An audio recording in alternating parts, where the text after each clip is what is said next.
Welcome back to TwoGunTerry and Friends. I'm TwoGunTerry, and today I got a real special surprise for you. We're going to compare race guns. But first, here's my intro. Are you ready?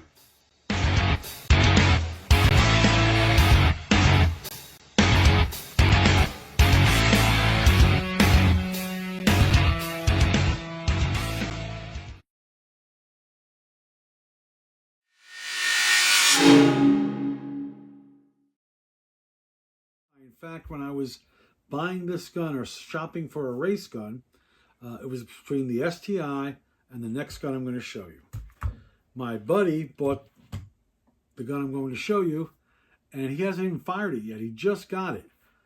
He also paid, I think he said the retail on it was $3,600 or $3,700 as well.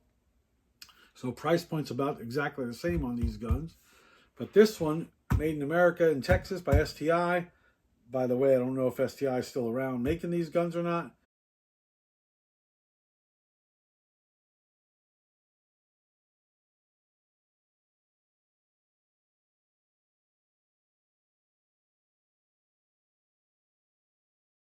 When I first started shooting, I laughed when I heard Czechoslovakia. They make some of the finest weapons you will ever shoot. Trust me.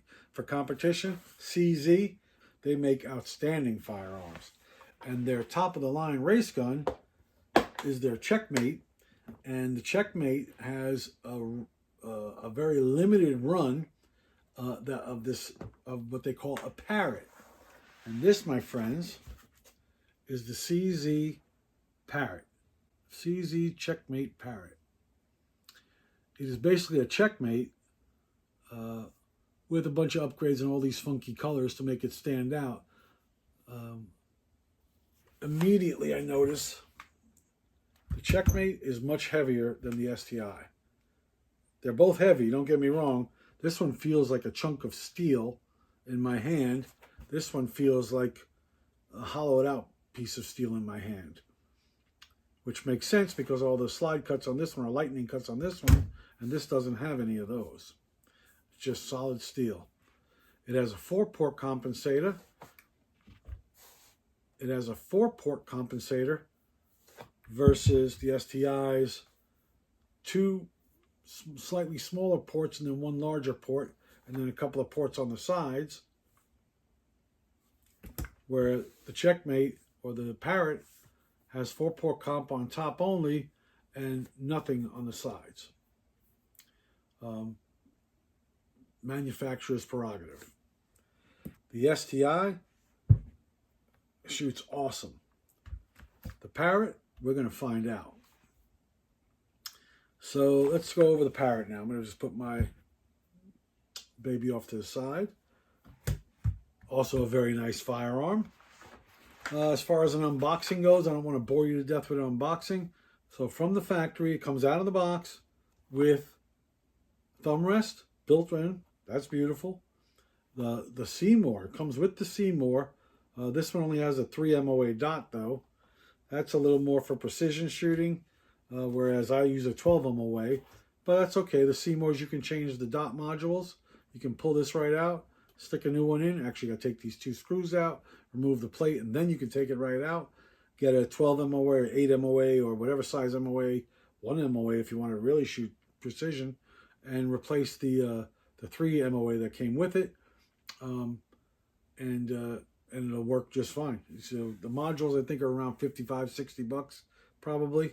The Seymour is about 300 and change, 300, 350 these days. They used to be about $100 less before COVID, but what can you do?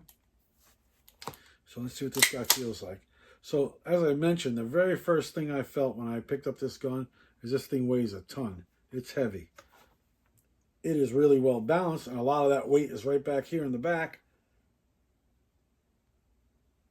Yeah, I mean, it feels great, but it does weigh maybe I'm guessing a pound more than mine does. All right, but back to the unboxing. So the gun comes as you see it with the Seymour sight and thumb rest. It comes with 1, 2, 3, 4 magazines. I'm guessing these are about 20 rounders. Yep, it says 20. So So this is a 20 rounder, and there are 3 of the 20 rounders. It comes with a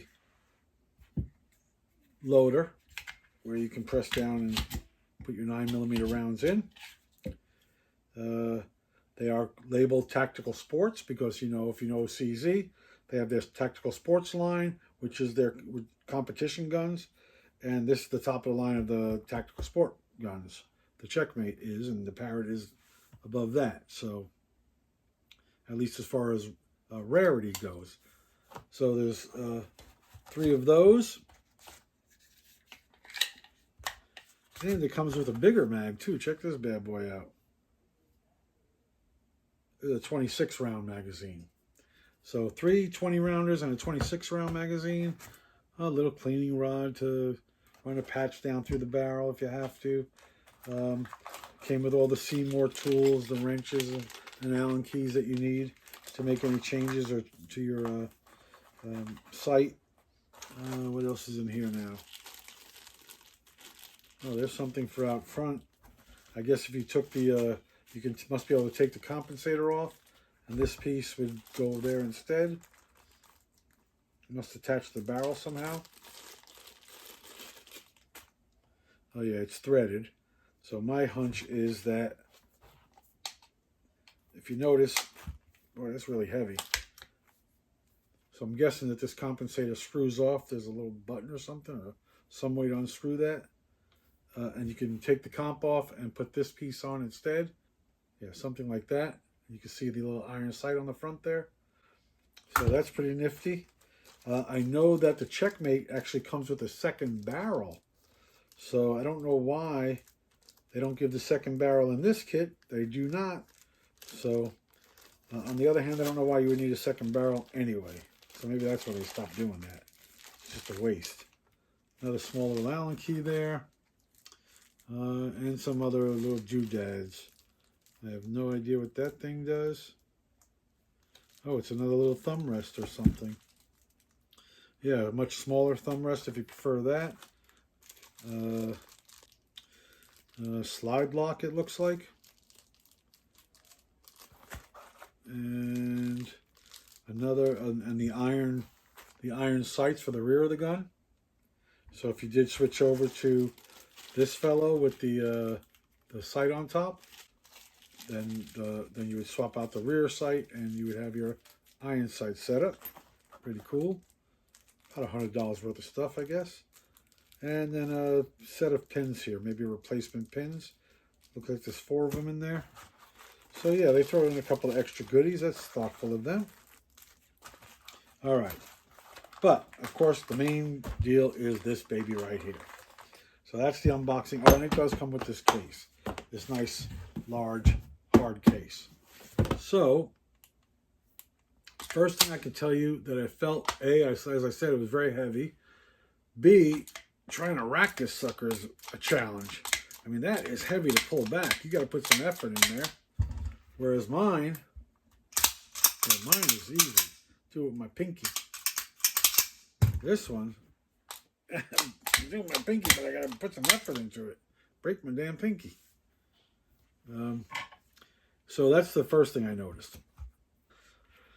Put that in. So the slide does lock back when it's empty. I'll let it go forward. Yeah, I could drop the hammer, no problem. It is pretty, boy. I'll tell you what. Stippling is exceptional. The color of these grips is pretty. That's the Tactical Sport orange. That's pretty. I like it. These grips are kind of like melted into the plastic or molded into the plastic or however. Stippling is there, but it does allow for some adjustment. If you're trying to, in fact, when I come up out of my holster, I'm always fiddling to get my hand just right before I start shooting. Whereas this one, this thing, you're locked in. You'd have to really release your grip some to get the pointy parts of the stippling out of your skin so that you can make an adjustment. And this one, yeah, this one's more like my STI. It's got some grip to it. It'll bite, but it does not. It bites here more in the front of the grip than it does on the sides. but that's okay because you can loosen up and adjust your grip as you go. Yet once you lock down on it, it'll stay. Same here, it'll stay once I lock down. Let's see, this serial number, I don't want to read his serial number out, but I can tell you that I see it stamped on the barrel, it's stamped on the slide, and it's stamped on the lower. And it's a Parrot because, again, these different colorful parts, they add the compensator to the Parrot, and they cut the hammer, the top of the hammer off. I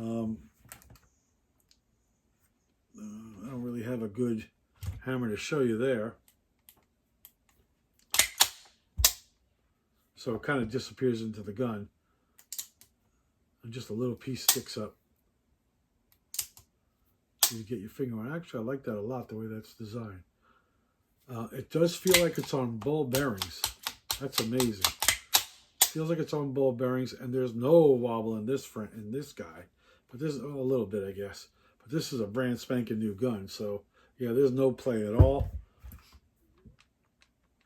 There's a little bit in mine, but mine also has thousands of rounds through it. But it isn't that much, I'll tell you that much right now. Yeah, barely I don't even think it's rolling a half of a thousandth. So, but this way, boy, this doesn't move at all. That's a tight gun. But I have to give the gun back tomorrow, so I was rushing to do the video tonight. But I'm kind of getting into it now. I'm enjoying playing with these guys, and I don't want to give this back. I like this gun. My buddy's actually a good guy, and for him to let me borrow it before he even shot it, that's pretty amazing. So thanks to my buddy. You've seen him in some of the other videos. He had lent, well, actually he participated in Smith & Wesson 500 Magnum revolver.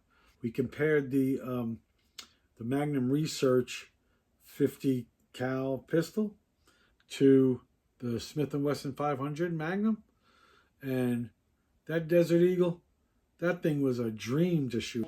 Right, you got to be underneath and hold on to your own hand. Oh, yeah.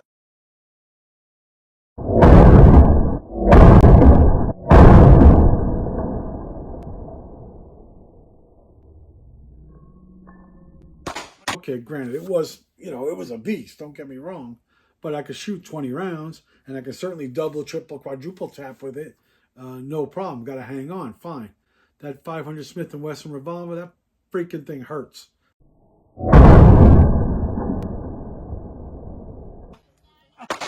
Just like I remember. I hate this. Always off the... That hurt. If you get a chance, go check out that video, because you'll see TwoGunTerry bust something in his vein or something in here, man, which hurt me. I was black and blue in my hand for over a month from firing that gun.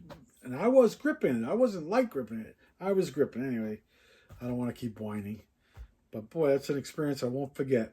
You can keep that 500 Smith & Wesson Magnum. I'm not interested. But give me that Desert Eagle. Yeah, baby. We'll do some damage. These are the two guns.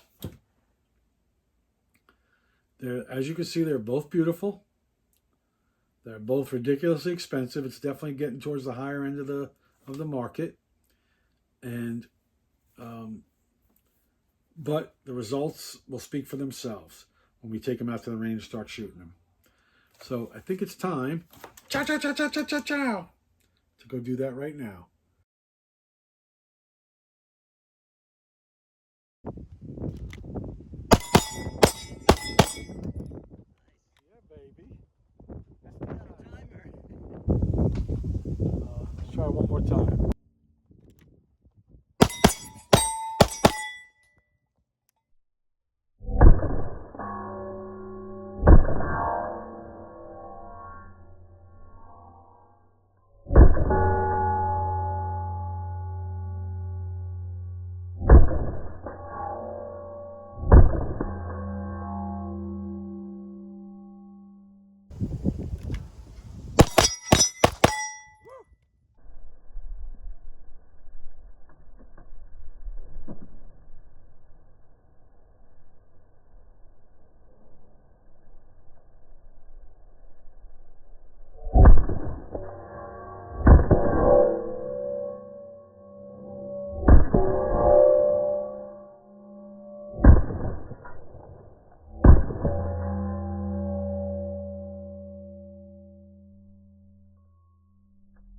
Cha-cha-cha. I like doing that. I've been watching some Western movies. Cha-cha-cha-cha-cha-cha-cha.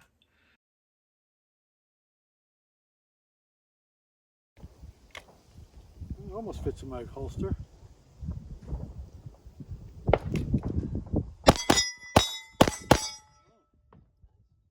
So now what I want to do,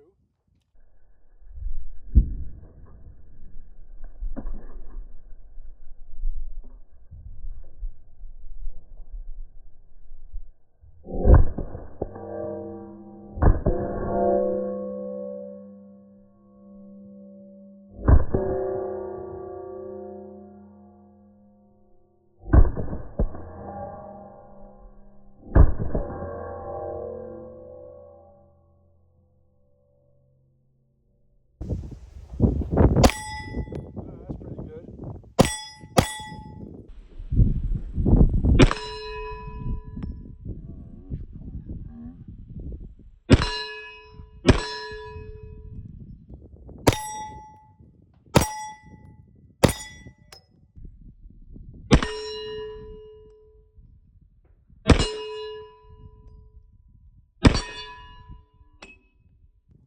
This kicks less than my 9mm. I just realized that it's Because it's heavy. heavier. Yeah, of course. I just want to do this muzzle flip check.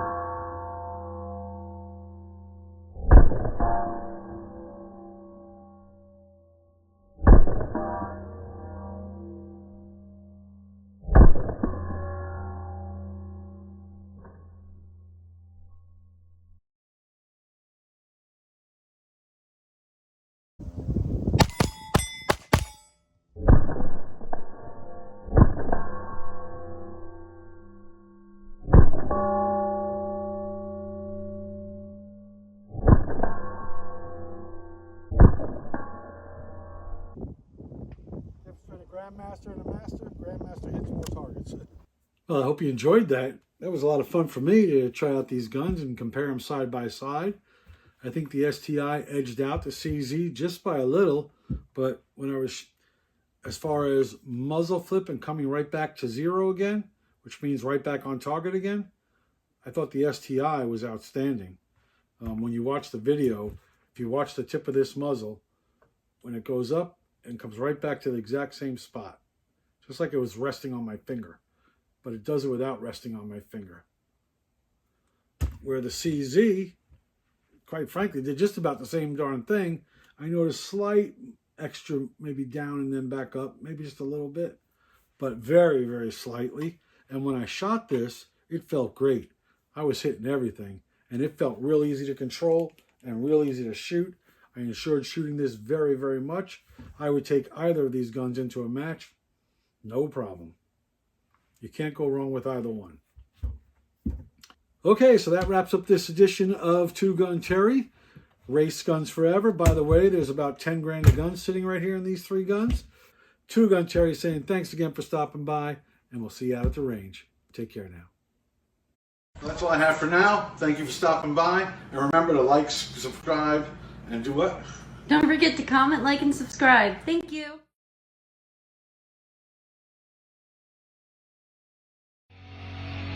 Are you ready?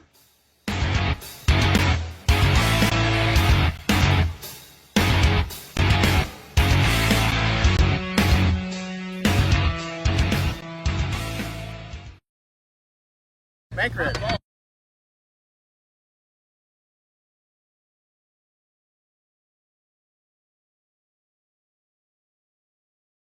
To go!